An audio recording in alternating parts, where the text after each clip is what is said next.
No, I'm just playing, yeah. It's my birthday. It's a good day. Oh, you're playing, okay. It is your birthday. You had me going. It is my birthday. And so far, it's a pretty good day. Nice, relaxed. We're able to sleep inside and get a home-cooked meal. Do I have something in my hand? Oh, you got it. Oh, wow. That was perfect. Where are we? Where are we? What are we doing here? Where are we? How did we end up at this point? Oh, my gosh. Who wants to tell the story? I was about to say, because I don't know if I want to tell the story. All right, well, it's like this. Yesterday was the 24th of October, and we were walking.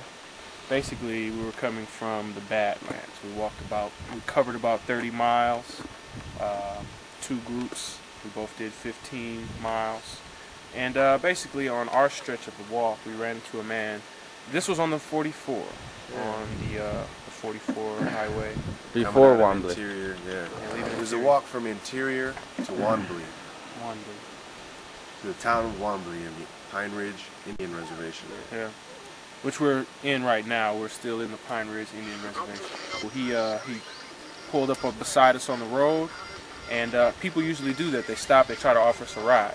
And he was trying to offer us a ride. Basically, we just told him, what we were doing, and, we couldn't take the ride. And so he was like, well, if you guys need a place to stay, you can stay on my land, which is right around this way and that way. So it was like, all right, great.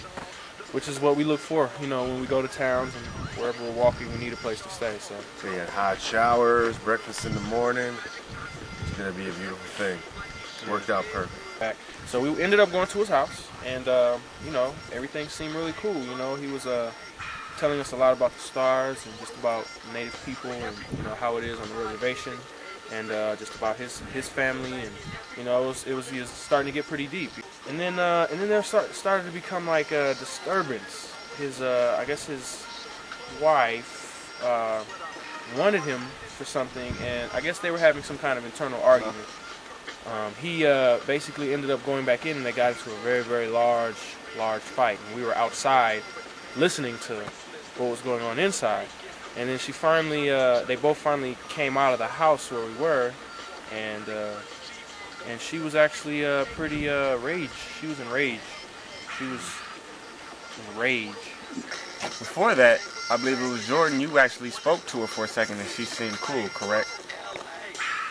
Well, yeah, she asked for a cigarette, and I went over there, I gave her a cigarette. I'm like, hey, I hope you don't mind menthols, and she's like, no, it's cool, and I introduced myself, and she told me her name. And she went inside. She's like, I'm gonna grab a coat, I'll be right back. She never came back, and then that's when the whole altercation started happening between him and her. We don't know what happened inside, but it was a lot of noise, cabinets being dropped, and then all of a sudden he comes out the back and she comes out the front, and she's like, hey, motherfucker, get back over, and started yelling. And then he goes inside, he grabs the baby, and then she comes out, gets in the car, and starts the car, and she backs up like she's gonna start going somewhere, and I'm like, okay, she's leaving.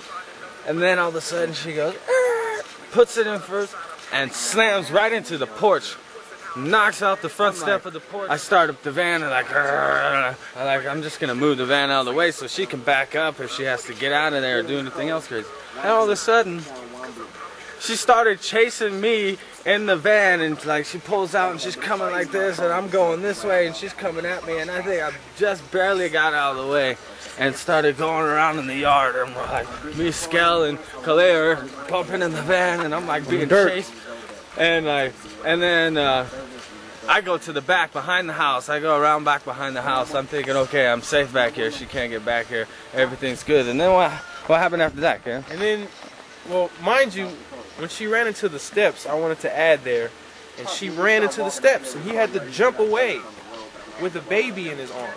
And they also had another daughter that was there crying, Basically, after that, after he go all the way around the other side of the house, she's trying to run us over like we're She standing. backs up and turns the car toward us. Toward the van.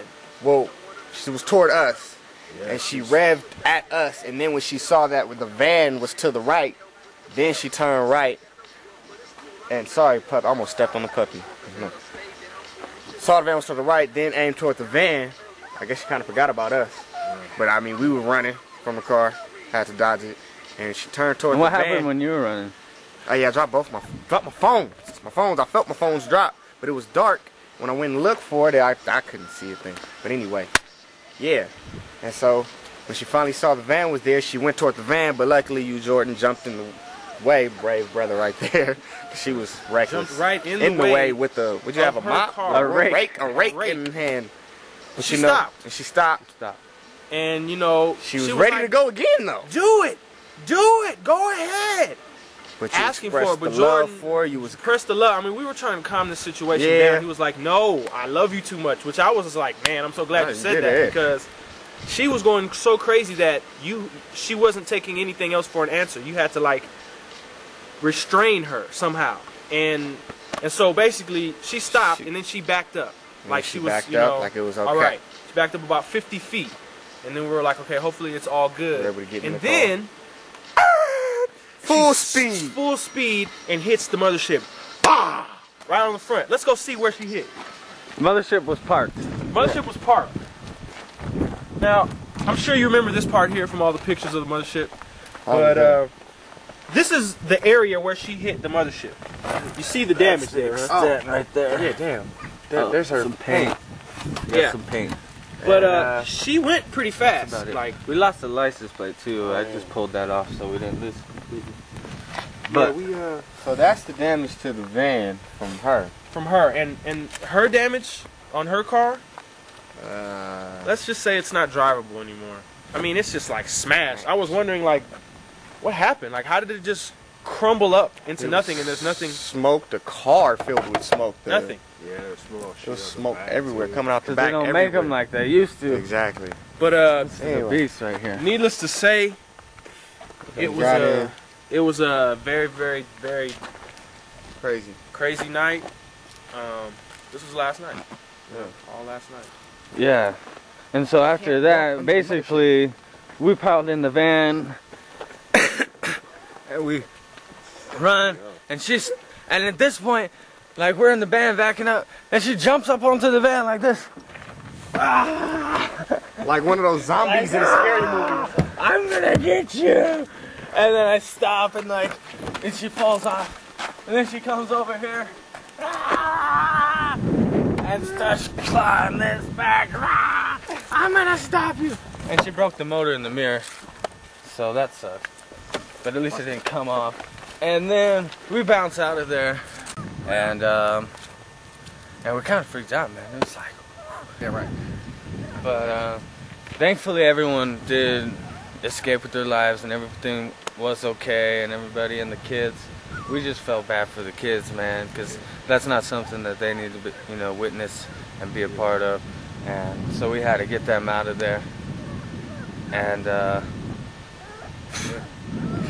crazy. Yeah, crazy. What's up, little brother? Yeah, I just think it was a true blessing though to be able to be there and intervene before it got a lot worse. And I think that's probably the reason that we ended up there, was to stop it at a certain point before someone really got hurt and someone got, or problems. She's gonna get some help now, and everybody really realizes the problems that were going on with, just drinking and being irresponsible and just overall violence. And I think definitely made a statement, and something that they're not gonna ever forget, something that we're not ever gonna forget. But it definitely seemed to be a little bit of help that we could do, to offer some type of guidance and assistance. And because it was, an ordeal that changed a lot of people's lives. So I think, I definitely always felt the Pine Ridge Indian Reservation was going to have a lot of, power to it, and we're going to have some kind of, serious mission in this land. And we definitely had a very serious mission the other night. And, then it all worked out good. We're here at Tom Poorbear's Ranch. Yeah. Down the Yeah, I was actually After leaving, because after leaving,